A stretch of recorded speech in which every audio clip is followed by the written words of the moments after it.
First of all, thank you everybody. I have been working on RTI Act since long and associated with the Tripura Information Commission since in inception. The Tripura Information Commission over the year passed so many landmark judgment and order in my favor. In my first case before the Tripura Information Commission during the year 2008 and 9, in the matter of Tuhin Rai Chaudhuri versus Tripura Board of Secondary Education, the TIC directed the authority of Tripura Board of Secondary Education to made available the evaluated answer script in the form of inspection. That was the case earlier than the landmark case of Aditya Bandyopadhyay versus CBSE. Subsequently, during the year 2018, in another case, Rana Pratap Nath Bhumik versus Principal Kathia Baba Mission School, the Tripura Information Commission passed a judgment and order to provide answer script to the students consequent to the judgment and order. All the students of our state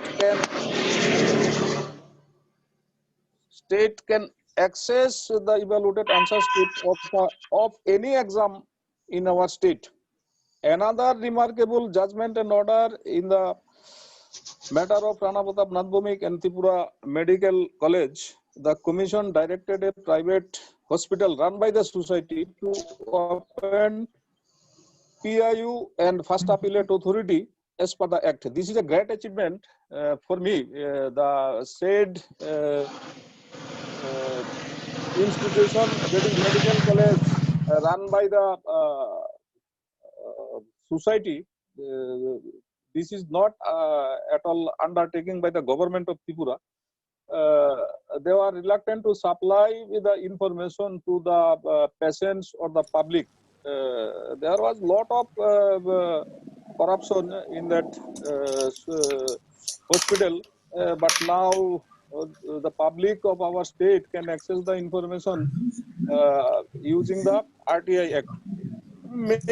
My main target is to expose the public servants who are indulged in corruption by using the RTI Act. I collected so many information from various departments of our state. I also filed so many cases before the Honorable Lokayukta Tripura. The basis of information collected through RTI Act. In another case, after full-fledged investigation, the Honorable Lokayukta made a recommendation to the state government to initiate a criminal case against the top-level public servant like PCCF. If he is the most top bureaucrat of our state, he was involved in 10.5 to 5 crores misappropriation of public money, and a additional director of our state in industry department. Accordingly, the state government lodged an FIR under the Prevention of Corruption Act 1988 against the public servants. I have also exposed the corrupt practices of public servants of various departments using the RTI Act. Now, the present scenario of our state and obstacle to the RTI activist. Before concluding, I would like to share that unfortunately nowadays I am receiving live threats from the corrupt public officials. After several threats, I approached to the Tripura Information Commission with a complaint for providing security. Accordingly, the commission has directed the Principal Secretary, Home Department, to take necessary action for protection of my life and liberty. In spite of such direction of Tripura Information Commission, the Home Department was reluctant to take necessary action on the direction of the Tripura Information Commission. Then I approached to the National Human Rights Commission at Delhi on 26th November. Then I filed a appeal before the National Commission on 28 20th November, Honorable National Human Rights Commission directed the Chief Secretary Government of Tripura to take necessary action on the direct for protection my life and liberty. This is the scenario. This is the hurdles for the RTI activists in our state. This should be examined by our presidium, and this should be put before the appropriate forum to tackle such situation for the RTI activist. I think this will be helpful for the RTI activist in future to protect their life and liberty. If any miscreant makes any threaten to the RTI activist, we know everything.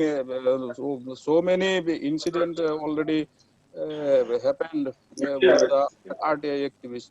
This is my submission and achievement on RTI activists.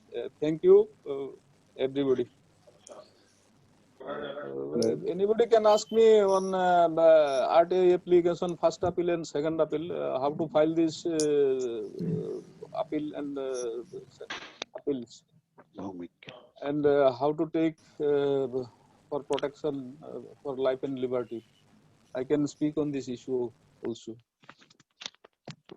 Question answer बाद में करेंगे हम लोग।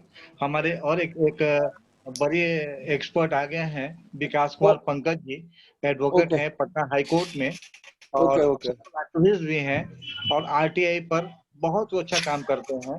आपका स्वागत है sir. विकास कुमार पंकज जी, आप अपने विचार को रखें और मैं चाहूंगा कि बिहार के लिए जो आरटीआई के लिए जो 7520151001 ये नंबर जो हेल्पलाइन नंबर लिया गया है, इसका प्रयोग पूरे बिहार में कैसे हो और कितना अच्छा काम कर पाएंगे, इस पर थोड़ा विचार देंगे और कैसे हम लोग बड़ी अच्छे ढंग से आरटीआई के कानून को जन जन तक पहुंचाने का काम करेंगे, ये थोड़ा हमें बताएंगे। धन्यवाद सर, आपका स्वागत है सर। विकास कुमार पंकज सर। पहले तो बहुत शुक्रगुजार हूँ आप सबका, आप लोगों ने मुझे मौका दिया आज अपने थॉट्स को इस स्कीम इस ऑगस्ट हाउस में रख सकूं।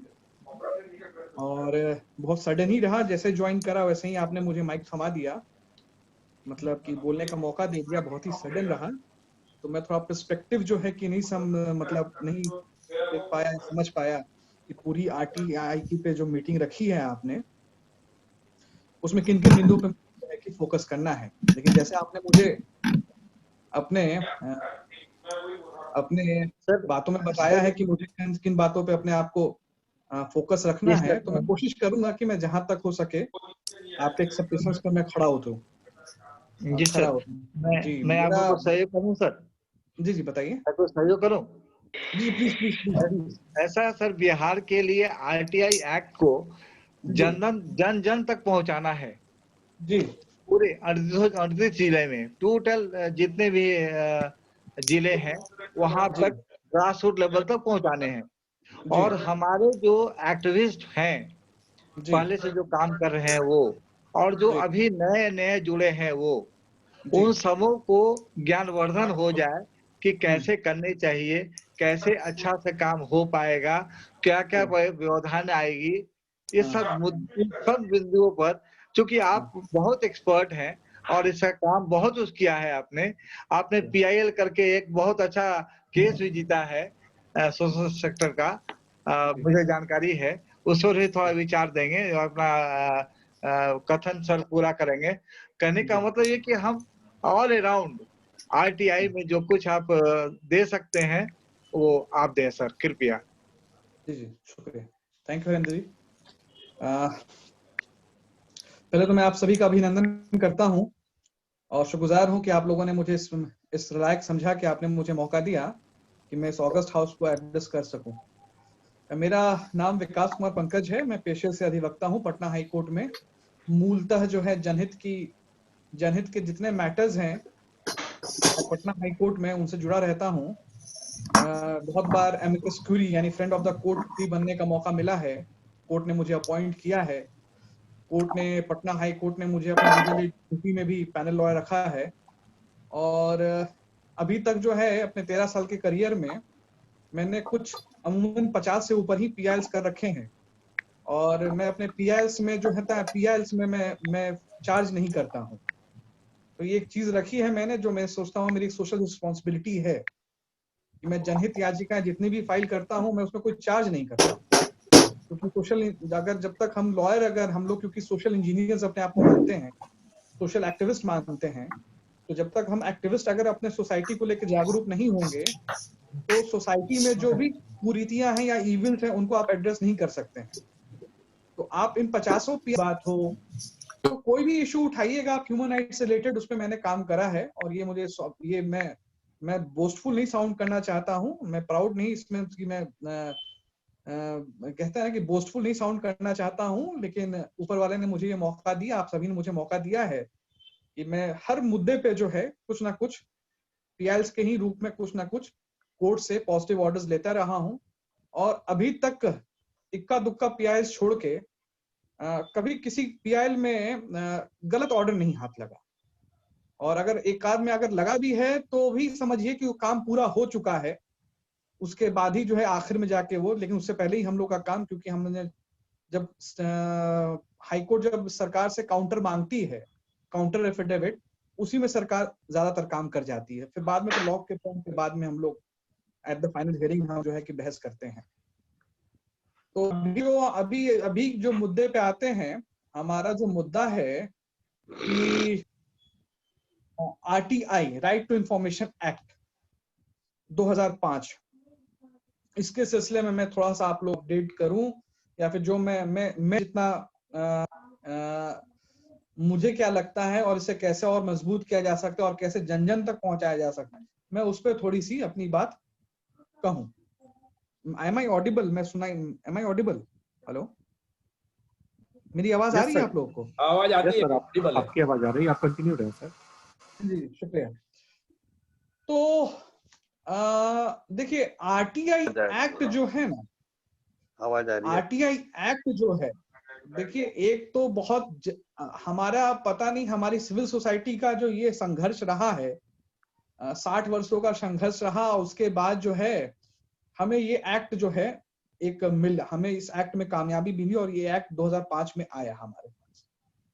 और मैं एग्जैक्ट जो इसके मेन बिंदु हैं जहाँ पे हमें काम अटकता है, क्योंकि बाकी फाइलिंग कैसे होना है मेरे पूर्व के स्पीकर बता दिया होगा, बातों को मैं दोहराना नहीं चाहता हूँ, ठीक है। लेकिन जहां तक रहा ये बात ही इस एक्ट में जो है कहाँ कहाँ हमारा हम फंसता है, जो कि बहुत इंपॉर्टेंट, जिसको हमको एड्रेस करना है और कैसे इसको जन जन तक ले जाना है, ये बहुत इंपॉर्टेंट है। तो देखिए जब से ये एक्ट 2005 में ये एक्ट आया, ठीक है, उसके बाद से ही सिलसिला शुरू हो गया सरकार द्वारा, चाहे वो केंद्र की सरकार रही और या राज्य की सरकार रही, चाहे वो केंद्र की सरकार रही या चाहे राज्य की सरकार रही, हर किसी ने ये कोशिश करा कि इस एक्ट को कैसे डाइल्यूट किया जाए। गौर फरमाइएगा और समझिएगा, डाइल्यूट करने का मतलब है, क्योंकि ये एक्ट बहुत छोटा है, बहुत ही क्रिस्प है, बहुत ही क्लियर है कि साहब आपको जवाब देना है, सेक्शन 8 और 9 को छोड़ दीजिए, सेक्शन 8 9 के अलावा जो भी आपको जानकारी है वो आपको पब्लिक करनी है, आपको जो मतलब एप्लीकेंट है उसको जवाब देना है, ठीक है। और उससे ये भी नहीं देखना है कि लोकस क्या है, उसको इस जवाब की जरूरत क्या है।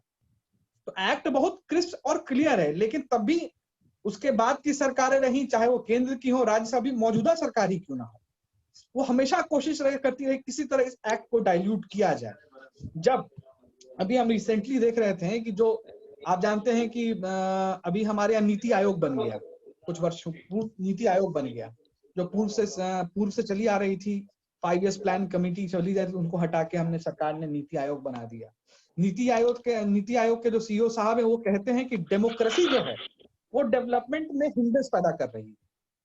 तो जिस सरकार की या जिस गद्दी नशीन की ये मंशा है कि भाई डेमोक्रेसी, यानी डेमोक्रेसी क्या है? आपकी हमारी आवाज है, ठीक है कि नहीं? इस चीज को मानते हैं कि नहीं? डेमोक्रेसी क्या है? अगर मैं कहूं, आप सबसे पूछूं कि डेमोक्रेसी क्या है, तो इस पे आप क्या कहिएगा? ये आपकी हमारी आवाज है? ये है क्या? अगर हम डेमोक्रेसी की बात करें तो डेमोक्रेसी है क्या? ये आपकी और हमारी आवाज है। और जब कोई सरकार में बैठा एक हाई ओहदे पे, ठीक है, ये एक रैंक ऑफिशियल, एक ब्यूरोक्रेट ये कहता है कि साहब too much of democracy is hindering development, तो आप सरकार की मंशा समझिए कि सरकार क्या चाहती है, और सरकार इसके लिए हमेशा आपके राइट्स को कर्टेल करेगी।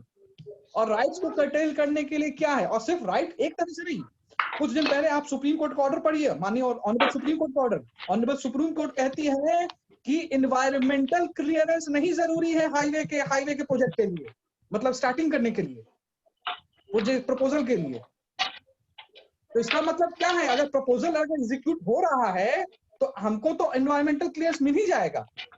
पहले आप सारे क्लियर, फिजिबिलिटी का, प्रपोजल का मतलब क्या होता है? क्लियरिटी, सारा क्लियरेंस हो तब ना आप एक प्रपोजल बनाइएगा कि हाँ भाई हमको रोड यहाँ से घुमाना है, वहां से घुमाना है, यहाँ पे इतना पेड़ गिरेगा, यहाँ पे ये गिरेगा। लेकिन अब ऑनरेबल सुप्रीम कोर्ट ने कहा क्या? अब ऑनरेबल सुप्रीम कोर्ट ने ये कहा कि इन्वायरमेंटल क्लियरेंस की जरूरत नहीं है प्रपोजल के वक्त में। तो जो प्रपोजल बनेगा उसमें इन्वायरमेंटल क्लियरेंस ही नहीं है, तो प्रपोजल तो डिरेल होगा ना। इसी बात पे हम कहना चाह रहे हैं, जैसे ये एक्ट आया था, फिर से मैं मुद्दे पे आता हूँ, मुद्दे से भटक जाता हूँ, मैं माफी चाहूंगा, वापस में आ रहा हूँ। तो आरटीआई पे फिर मैं फोकस कर रहा हूँ। तो जैसे ये एक्ट आया था, उसके बाद सारे राज्य सरकारों में ये व्यथा चली कि इसको डाइल्यूट कैसे किया जाए, क्योंकि ये एक्ट बहुत छोटा, बहुत क्रिस्प और बहुत क्लियर है, टू द पॉइंट है। तो जैसा हमारे बिहार में क्या हुआ? हमारे बिहार में हुआ यूं कि इतना इन लोगों ने पेज के फोटोकॉपी पे लिमिटेशन लगा दिया। आप लोगों को अगर याद हो, 2010-11 की मैं बात बता रहा हूँ, शायद आप लोग उस वक्त, जो जितने भी आरटीआई एक्टिविस्ट हैं, इस बात से आप लोग भी इत्तेफाक रखिएगा कि हाईकोर्ट, मतलब हम लोग को हाईकोर्ट जाना पड़ा था इस मुद्दे पे कि कहीं पे भी एक्ट में पेज की फोटोकॉपी पे लिमिटेशन नहीं है। आप हमको चार्ज कीजिए 2 रुपए और हम जितने पेजेस चाहते हैं उतने पेजेस हम कॉपी करवाएंगे। लेकिन बिहार सरकार ने उस पर भी जो है इतने पेज से ज्यादा जो है नहीं करेंगे। फिर हम लोग माननीय उच्च न्यायालय में गए और उच्च न्यायालय में जो है ऑनरेबल शिवकृति सिंह जी के बेंच में, डिवीजन बेंच में हम लोग के पक्ष में दिया और सरकार से ये कहा, और इस बात को आपको भी समझना पड़ेगा और हमको भी समझना पड़ेगा कि देखिए, एक्ट सरकार बनाती है, एक्ट बनाना सेंट्रल गवर्नमेंट का काम है, पार्लियामेंट का काम है, ठीक है ना। रूल्स सरकार बनाती है, राज्य सरकार बनाती है। रूल्स क्या है? जो एक्ट, एक एक्ट को आप इस तरह समझिए कि स्केलेटन है, ठीक है। एक्ट एक स्केलेटन है, उस पे स्केलेटन फ्रेमवर्क बना के एक्ट दे दिया गया आपको। लेकिन जो उसके अंदर की ब्लड है, आर्टरीज हैं, एक बॉडी के अंदर जो ब्लड मूवमेंट, आर्टरीज वगैरह कैसे एग्जीक्यूट होगा वो एक्ट, वो किससे? वो रूल से बनता है, ठीक है। और वो रूल्स कौन बनाता है? वो रूल्स ज्यादातर राज्य सरकार बनाती है। तो एक तो हो गया राइट टू इंफॉर्मेशन एक्ट, ठीक है, और उसके बाद एक बनी राइट टू इंफॉर्मेशन रूल्स, जिसे हम नियमावली भी कहते हैं, ठीक है। तो रूल्स जब बिहार सरकार बनाती है तो उसमें ये प्रोविजन डाल देती है। मतलब क्या है? मतलब ये है कि किस तरह एक्ट को डाइल्यूट करें हम। तो हमें विजिल रहना है, हमें हमेशा इस बात पे विजिल रहना है कि जब भी ऐसा कभी स्थिति हो जहां पे एक्ट डाइल्यूट हो रहा हो, तो एक्ट डाइल्यूट हो रहा हो तो हमको उस जगह को, उस मुद्दे को व्यापक तौर से और पूरे जोर से उसको उठाना है। हमें लिटिगेशन में भी जाने से नहीं घबराना है, क्योंकि हमारे पास सिविल सोसाइटी का एक अच्छा टीम है हाई कोर्ट में, जो सिविल सोसाइटी के लिए लड़ने को तैयार खड़ा है, जो किसी भी मुद्दे पे कोर्ट में जाने को खड़ा है, जो सिविल सोसाइटी को कोऑपरेट करने के लिए खड़ा है। फॉर एग्जाम्पल, फिर जब उस वक्त सूचना कमीशन मतलब सूचना आयोग बना, राज्य सूचना आयोग बना, तो आप लोग शायद गौर भी कीजिएगा, और शायद अभी भी इस चीज को किया जा रहा है कि कुछ भी जवाब में दे दिया जाता है, सेकंड अपील में कुछ भी जवाब दे दिया जाता है और ये डिस्पोजल कर दिया जाता है, डिस्पोजल ये कर दिया जाता है राज्य सूचना आयोग द्वारा कि भाई जवाब इनको मिल चुका है। आपसे संबंधित हो जो चीज आप चाह रहे हैं या नहीं चाह रहे हैं, वो मिले या ना मिले, लेकिन क्यों? क्योंकि उसने कुछ भी जवाब दे दिया। यही कहा जाता है कुछ तो बना के दे दो, और जब कुछ वो मिल जाता है तो उसके बाद आप क्या करते हैं कि आप आपके अपने केस को, आरटीआई एप्लीकेशन को आप डिस्पोज कर देते हैं। ये गलत है, ये बिल्कुल गलत है। जो हमको इंफॉर्मेशन मिला है वो अगर मेरे काम का वो से हम सेटिस्फाइड नहीं है, इसको भी देखना है राज्य सूचना आयोग को। और राज्य सूचना आयोग क्या कहती है, हम अगर मान लीजिए हम कहते हैं कि भाई ये इन्फॉर्मेशन तो मेरे काम का है, ये इन्फॉर्मेशन तो हमने मांगा नहीं था, ये तो आपने एग्जैक्ट दिया नहीं है, आपने तो घुमा दिया इस बात को, तो राज्य सूचना आयोग कहती है जवाब दे दिया है, अब इसको खत्म कीजिए। आपको दिक्कत है तो आप आगे बढ़िए, हाईकोर्ट जाइए, या फिर हाईकोर्ट ही एक मुद्दा एक बनता है। और आप सोचते हैं कि लिटिगेशन है, लिटिगेशन में कौन पड़ेगा, लंबा चौड़ा इसमें प्रक्रिया पड़ेगी, ये बहुत ही मतलब कि कॉम्प्लेक्स प्रक्रिया है, तो फिर जवाब वहीं रह जाता है। नहीं, जब भी हमारे सिविल सोसाइटी के भाई बंधु जब भी आगे बढ़ते हैं और उनको पर्याप्त सूचना नहीं मिल रही है, ठीक है ना, जिसके वो हकदार हैं, चाहे लोकस हो या ना हो, ठीक है, या उन्हें घबराया जा रहा है, डराया जा रहा है, अगर ऐसा कोई भी मुद्दा है तो आपसे अनुरोध है हमारा कि प्लीज आप इसको हाईकोर्ट तक लेके आए। और हाईकोर्ट जो है रात दिन इसके लिए कार्यरत है कि कैसे चीजों को सुलभ करें। इस कोरोना में भी एक भी पीआईएल, हम आपसे कह रहे हैं, अभी भी आप देखिएगा जब बिहार सरकार ने ये नोटिफिकेशन निकाल दिया कि कोरोना में जो है किसी भी एनजीओ से सपोर्ट नहीं लेना है, आप सबको ज्ञात होगा इस चीज को, कोरोना में किसी भी एनजीओ का सपोर्ट नहीं लेना है, कोई एनजीओ का आपको ये नहीं मतलब वो नहीं करे, वो असिस्टेंस एड में नहीं आएगी, तो फिर हाईकोर्ट ने ही इंटरफेयर किया था। और हाईकोर्ट ने उस जगह एनजीओ की, सिविल सोसाइटी की अहमियत अपने जजमेंट में लिखी थी कि कोई भी डेमोक्रेसी जो है, कोई भी गवर्नमेंट बगैर सिविल सोसाइटी के नहीं चल सकती है। और एक बहुत ही अहम रोल है सिविल सोसाइटी का, सिविल सोसाइटी का एक बहुत ही अहम रोल है हमारे समाज में। और उसके बाद देखिए कि सिविल सोसाइटी को भी सरकारों ने इंगेज करा रिलीफ और असिस्टेंस में, कोविड असिस्टेंस में। तो इस जगह जब तक ये मुद्दे जो हैं, हम लोग को लीगली लड़ना है, हम लोग को इसमें आगे बढ़ना है, और कानून से ही को हथियार बनाकर, कानून को ही हथियार बनाकर जितने भी गैर संवैधानिक, जितने भी त्रुटियां हैं इस कानून की, उसकी दूर करना है। या सरकार जो त्रुटियां पर्पसली परपटेटली लाती है इस कानून में, कानून को कमजोर करने के लिए, उसको दूर करना है। अब आते हैं इस मुद्दे पे, हम लोग आते हैं कि अब हमको तो देखिए आप, क्योंकि फील्ड बहुत बड़ा है ह्यूमन राइट्स का, हम किसी एक फील्ड पे फोकस नहीं है ऑनेस्टली, तो हम नहीं जानते कि डेलिब्रेशन जो मेरा इस वक्त आपसे है वो आपके लिए कितना काम का है। लेकिन आपसे मैं, अगर मुझे कोई मदद मिल जाएगा तो वो मेरे काम का रहेगा, अगर मैं ये जान सकूं कि भाई ये हमारा जो हेल्पलाइन है ये कितना कारगर है। अगर राज्य सरकार ने एक हेल्पलाइन शुरू किया है, एक हेल्पलाइन स्टैब्लिश किया है, तो वो जरा मैं इतना सा फीडबैक आप लोग से जरूर चाहूंगा कि इस फीडबैक क्या सच में एड्रेस कर रहा है, या फिर ये महिला हेल्पलाइन की तरह है कि फोन करते रहिए और फिर कोई उठाता नहीं है, उठाएगा भी तो फिर एक मतलब कि वो रटा रटाया सा उनका वो रहता है, क्या कहते हैं कि आपसे बच्चा मतलब इंटरेक्शन रहता है। बात हम लोग करेंगे, इस पर हम बात करेंगे, इस पर बात करेंगे सर। हाँ, तो इस मुद्दे पे जो है, ठीक है। और जहां तक बात है कि आरटीआई को और सशक्त करने के लिए, तो आरटीआई को सशक्त करने के लिए कुछ चीजें जो हैं, जैसे पर्सनल लेवल पे जो थर्ड पार्टी का जो सिस्टम है, ठीक है, थर्ड पार्टी के लिए इंफॉर्मेशन को जो है, मैं हमेशा कहता हूँ थर्ड पार्टी इंफॉर्मेशन के लिए जो उसमें लिमिटेशंस लगाई हैं, उनको भी एक बार जरा गौर से हमें उस पे भी जो है, उस पे भी जो है जरा एक बार विचार करने की जरूरत है कि थर्ड पार्टी की लिमिटेशंस जो है इतनी ब्लैंकेट, इतना वाइड नहीं हो सकता है। अभी भी हमारे जुडिशरी ने अभी महिलाओं के हक के लिए जो कहा है कि नहीं, एक वाइफ को अधिकार है कि अपने डेजर्टेड हस्बैंड जो, या फिर जो हस्बैंड अगर एम्प्लॉयड है तो उसकी जानकारी, उसके इनकम टैक्स का क्या फाइलिंग है, ताकि वो अपना मेंटेनेंस उस हिसाब से मांग सके, ठीक है ना, इनकम टैक्स रिटर्न वगैरह क्या है वो ले सकती है। तो एक बहुत ही पॉजिटिव और बहुत ही क्या कहते हैं उसको, इंकरेजिंग ये जजमेंट आया है ऑनरेबल सुप्रीम कोर्ट का। तो ये तो अपनी जगह पे रही, लेकिन हमारा जो ये कहना है कि थर्ड पार्टी का जो ये है कि थर्ड पार्टी के लिए जो लिमिटेशंस हैं इंफॉर्मेशन लेने में, कि आपको थर्ड पार्टी को नोटिस देना है वगैरह, जो उसकी पर्सनल, जो आर्टिकल 21 से प्रोटेक्टेड है। देखिए, हम किसी भी सूरत में कॉन्स्टिट्यूशन के बाहर नहीं जा सकते हैं, कोई भी एक्ट या फिर कोई भी रूल कॉन्स्टिट्यूशन के बाहर नहीं जाता है। एक बात हम लोग को समझना है कि रूल जो है, नियमावली जो है, वो एक्ट को हिंदी में क्या, इंग्लिश हिंदी में क्या कहते हैं, मुझे हेल्प, एक्ट को हिंदी में क्या कहते हैं? अधिनियम। हेलो, क्या? अधिनियम। अधिनियम, ठीक है। हाँ, तो कोई भी नियमावली जो है उस अधिनियम के बाहर नहीं जा सकती है, और कोई भी अधिनियम जो है वो संविधान के बाहर नहीं जा सकता। तो हमारा इतना ही आप सबसे गुजारिश है कि थोड़ा इस पे ख्याल रखना है कि हम लोग आर्टिकल 21 पे जो है, आर्टिकल 21 के बियॉन्ड हम नहीं जाएंगे किसी थर्ड पार्टी के पर्सनल राइट लिबर्टी पे, लेकिन उससे जो जानकारी जो होनी चाहिए, जो कि उसको क्या इनकम है, उसकी क्या उसकी इनकम थी, ताकि हम लोग करप्शन के मैटर को जब एड्रेस कर रहे हो तो सबसे इंपॉर्टेंट एस्पेक्ट आता है कि उसका जो है कि क्या उसको सैलरी में मिलती है। उस चीजों पे जो है कि उतना भी उसको आप प्रोटेक्शन ना दे दे कि जो जेन्युइन चीजें जो चाह रहे हैं, ठीक है ना, उसको वो उस पे जो है उसको प्रोटेक्शन ना मिले।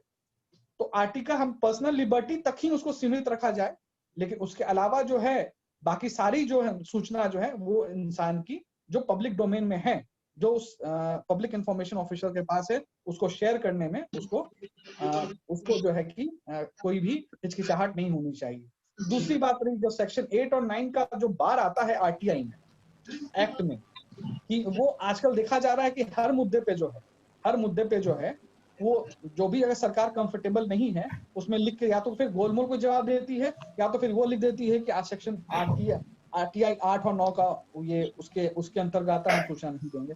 बल्कि हम इसमें 8 जब भी हम लोग एप्लीकेशन फाइल करते हैं तो उसमें ये हम लोग अंडरटेकिंग देते हैं कि जो हमने सूचना मांगी है वो सेक्शन 8 और 9 के से वो बार्ड नहीं है। तो सेक्शन 8 और 9 का जो सरकार, जहां पे भी जो सरकार इसका गलत इस्तेमाल कर रही है, उसको भी जो है हम लोग को उन सब चीजों को नोट करके इसको माननीय हाईकोर्ट के आगे हम लोग को ले जाना चाहिए, किस तरह राज्य सरकार जो है लोगों के हक को कर्टेल कर रही है इस सेक्शन 8 और 9 का गलत इस्तेमाल करके। तो ये तो रही बात। और दूसरी बात ये रही कि जहां तक लोगों की बात है, लोगों के लिए अभी तो आरटीआई की बात ठीक है, आरटीआई में अभी भी हम लोग आरटीआई के लिए लोग जागरूक हुए हैं, लोगों के अंदर ये मुझे दिखता है कि, लेकिन लोग बड़े इसको लेके रिलक्टेंट रहते हैं कि हम आरटीआई में जाएंगे 30 दिन लगेगा और ये इतना वक्त लगेगा इसको। तो उसका जो 30 दिन की जो बात कहते हैं और इसके कारण जो लोग रिलक्टेंट हो जाते हैं, डिस्करेज होते हैं कि भाई देगा कि नहीं देगा, वहां जाएगा उसके बाद वहां जाएगा। तो जो ये रेड ट्रेपीजियम जिसको हम लोग कहते हैं ब्यूरोक्रेटिक भाषा में, तो उसको उससे बचाने के लिए जो है सबसे इम्पोर्टेंट ये रहेगा कि पब्लिक के अंदर जो है, पब्लिक के आगे, पब्लिक से जो है कि अब जो हम लोग आरटीआई करें, ठीक है ना, उसमें पब्लिक को ही इंकरेज करें कि आप ना कि मतलब सिविल सोसाइटी सिर्फ अपने ऊपर, बल्कि आम पब्लिक को भी लेके वो आरटीआई एप्लीकेशन जो है फाइल कराए, और इससे पब्लिक मोटिवेट होगी, कम्युनिटी जो है मोटिवेट होगी कि हाँ भाई फलना बाबू ने अगर इतनी अच्छी जानकारियां निकाली हैं जो कितना काम आ रही हैं, तो इससे पब्लिक और कम्युनिटी भी सेंसिटाइज होगी और मोटिवेट होगी। तो इन सब बातों के साथ मैं अपनी बात को खत्म करना चाहता हूँ। होपफुल हूँ कि आप लोग के लिए थोड़ा सा कुछ भी काम का निकले इसमें, क्योंकि I don't know how focused and how precise I have been. ठीक है, तो मैं आप सबका शुक्रगुजार हूँ and really I am thankful to you all. कोई जवाब सवाल हो तो प्लीज हमसे पूछा जाए।